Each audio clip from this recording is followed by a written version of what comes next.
Hello students, मैं प्रदीप चौधरी और आप लोग इस यूट्यूब चैनल पर पढ़ते हैं फिजिक्स। स्टूडेंट्स, अभी तक अगर आपने नहीं किया है मेरे यूट्यूब चैनल को सब्सक्राइब तो कर लीजिए सब्सक्राइब, क्योंकि इससे होने वाला है आपको बेनिफिट। क्यों? क्योंकि यहां पर 11th और 12th के फिजिक्स के क्रम वाइज सारे टॉपिक मिलेंगे पढ़ने को। तो बार बार आपको अलग अलग जगह ढूंढने की जरूरत नहीं पड़ेगी। ठीक है स्टूडेंट्स? और अब आता हूं मैं मुद्दे की बात पर। स्टूडेंट्स, लास्ट वीडियो में हम विद्युत विभव पढ़ चुके थे और आज जिस टॉपिक को हम पढ़ने वाले हैं वो उसी से रिलेटेड है। और आज का हमारा जो टॉपिक है वह है विद्युत विभवांतर। तो देखिए स्टूडेंट्स, हम इसमें पढ़ने वाले हैं अभी विद्युत विभव होता क्या है, विद्युत विभव की विमा क्या होती है, या विद्युत विभव के लिए डेफिनेशन किस प्रकार से लिखेंगे, या इसका मात्रक क्या होता है। ये सब चीजें हम इसमें देखने वाले हैं। ठीक है स्टूडेंट्स? तो आइए हम बात करते हैं हम विद्युत विभवांतर की।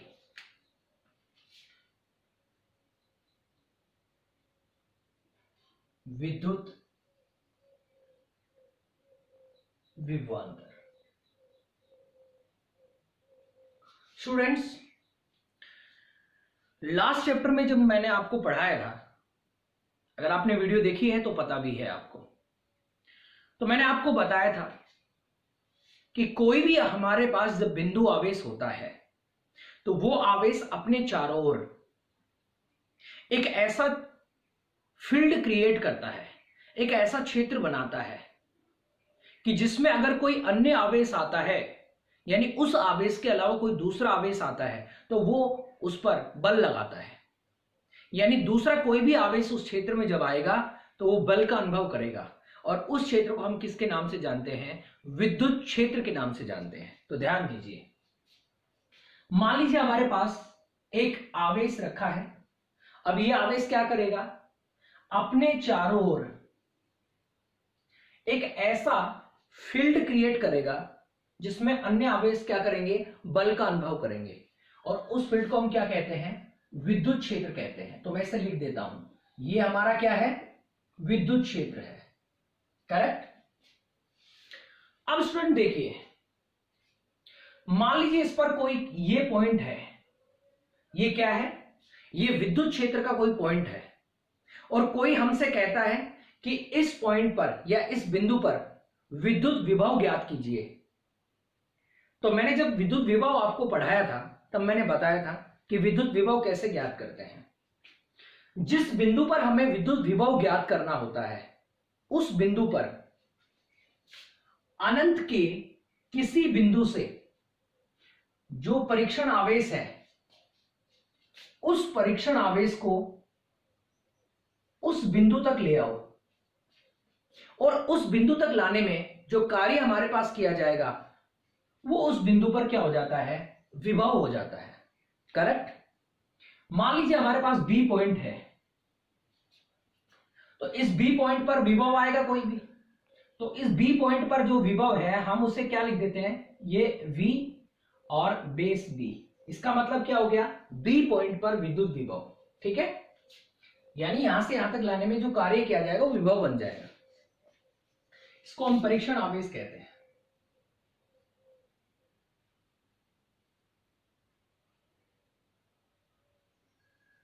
ठीक है? ये बात बहुत आसानी से आपको समझ में आ गई होगी कि हमें जिस बिंदु पर विभव ज्ञात करना होता है उस बिंदु पर अनंत के किसी बिंदु से परीक्षण आवेश लाना पड़ता है, और लाने में हमें कार्य करना पड़ता है ना, और वो विभव बनता है।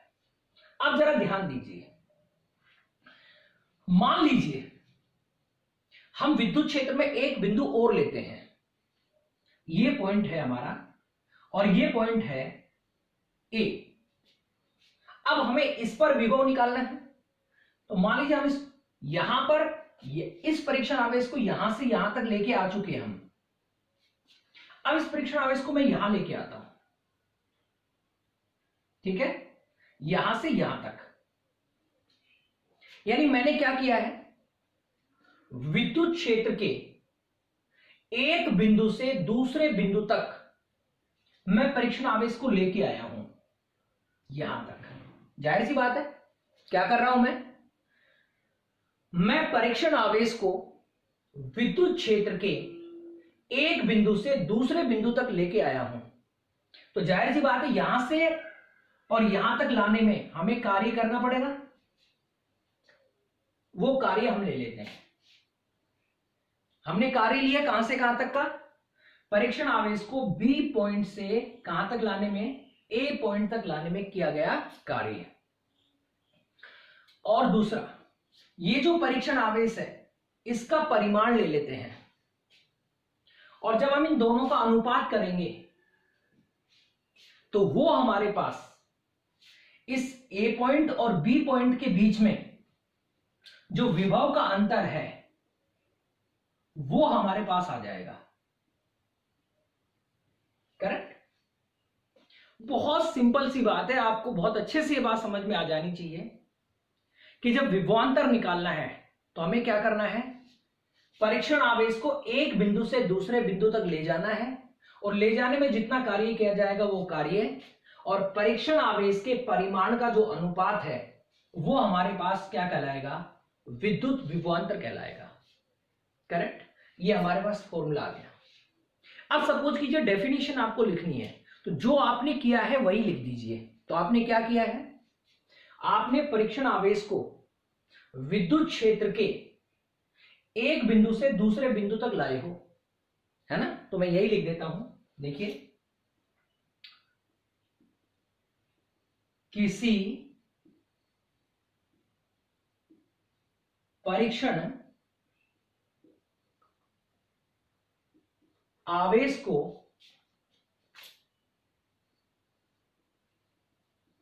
विद्युत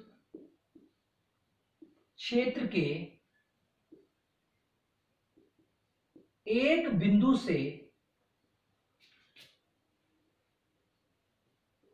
दूसरे बिंदु तक लाने में किया गया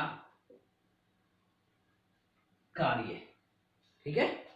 परीक्षण आवेश को विद्युत क्षेत्र के एक बिंदु से दूसरे बिंदु तक लाने में किया गया कार्य तथा क्या है ये? परीक्षण आवेश का परिमाण तथा परीक्षण आवेश के परिमाण का अनुपात विद्युत विभवांतर कहलाता है। ठीक है? और ये जो विद्युत विभवांतर होता है उसको भी विभव की तरह V से डिनोट करते हैं। ठीक है? ये हमारा फॉर्मूला हो गया। अब कई बार क्या होता है, बच्चे सोचते हैं बी और ए लिख दिया सर ने, क्यों लिख दिया? नहीं चाहो तो मन करे तो हटा दो इसको। बस इससे ये पता लग जाता है कि आपने कहां से कहां तक परीक्षण आवेश को कहां से कहां तक ले गए थे? बी से ए तक। करेक्ट? अब ये हमारी बात, इसकी डेफिनेशन हो गई। दूसरी बात, जो विद्युत विभवांतर होता है वो अदिश राशि होती है। कैसी राशि होती है? अदिश राशि। मैंने आपको बताया था विद्युत विभव भी कैसी राशि होती है? अदिश राशि होती है। अब मान लीजिए जितना काम आपने परीक्षण आवेश के साथ किया है वही काम अगर आप किसके साथ करते हैं? एकांक धनावेश के साथ। मान लीजिए ये जो आवेश है मैं इसको मान लेता हूं, माना Q0 बराबर 1 कूलम। ठीक है? 1 कूलम को हम कह सकते हैं एकांक धनावेश। क्या कह सकते हैं इसे? एकांक धनावेश। ठीक है?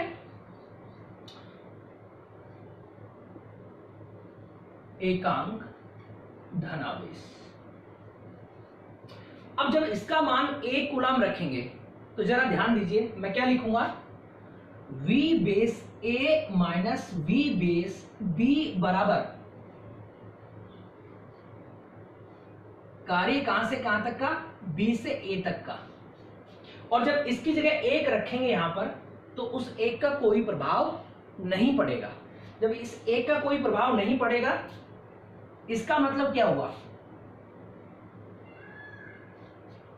इसका मतलब ये हुआ कि ये जो विभवांतर है, विभव का अंतर, विभवांतर जो है वो विभवांतर किसके बराबर हो जाएगा, किए गए कार्य के बराबर हो जाएगा। तो अब जो डेफिनेशन हम लिख सकते हैं विद्युत विभवांतर की, वो किस प्रकार से लिख सकते हैं वो जरा ध्यान दीजिए। हम क्या कहेंगे, अब परीक्षण आवेश की जगह हम क्या बोलेंगे, एकांक धनावेश। ठीक है, तो हम क्या कहेंगे, एकांक धनावेश को, यहां डेफिनेशन में ध्यान दे सकते हैं आप, मैं इसकी जगह परीक्षण आवेश की जगह क्या बोलने वाला हूं, एकांक धनावेश। क्या बोलेंगे, एकांक धनावेश को विद्युत क्षेत्र के एक बिंदु से दूसरे बिंदु तक लाने में किया गया कार्य क्या कहलाता है, विद्युत विभवांतर कहलाता है। मैं यही लिख देता हूं। ठीक है, तो देखिए दूसरी जो डेफिनेशन है इसकी क्या लिखूंगा, किसी एकांक धनावेश को विद्युत क्षेत्र के एक बिंदु से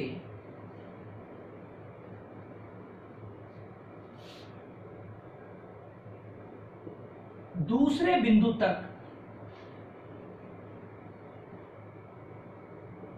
लाने में किया गया कार्य विद्युत